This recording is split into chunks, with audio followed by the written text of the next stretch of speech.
Hello and welcome back to another exciting episode. We are doing the series Mastering Python in 30 Days. I'm your host, and today we're diving into the fascinating world of strings. Strings are an essential part of programming that allows us to work with text in Python, whether it's words, sentences, or even entire documents. Strings give us the power to manipulate and play with textual data. So let's embark on this friendly journey into the world of strings.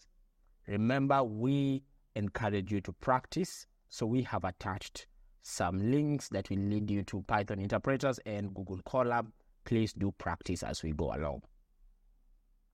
In Python, we create strings by enclosing text in either single quotes or double quotes, just like putting words inside quotation marks. It's as simple as that. Let's take a look at an example. Here's a simple line of code that creates a string using double quotes. And we have a string named greeting that holds the friendly message, hello there. Now that we have our string, we can perform all sorts of interesting operations on it.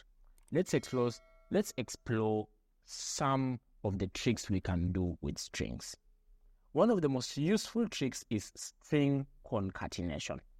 It allows us to combine multiple strings together to create new, larger strings.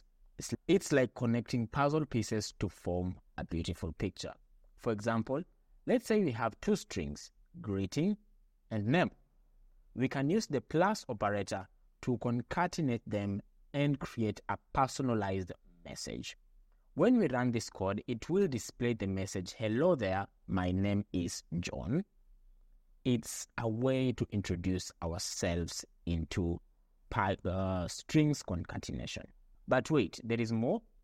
Strings have other tricks up their sleeves. One of them is called string formatting. It allows us to create dynamic strings by replacing placeholders with actual values. Consider this example.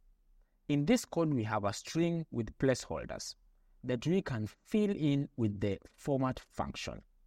By providing the values for name and age, we create a customized message. When we run this code, it will display the message, hello, my name is Emily, I'm 25 years old. It's a way to introduce ourselves with dynamic information. These are just a few tricks you can perform with strings in Python. As you continue your journey, you'll discover even more ways to manipulate and interact with textual data. Remember, practice makes perfect.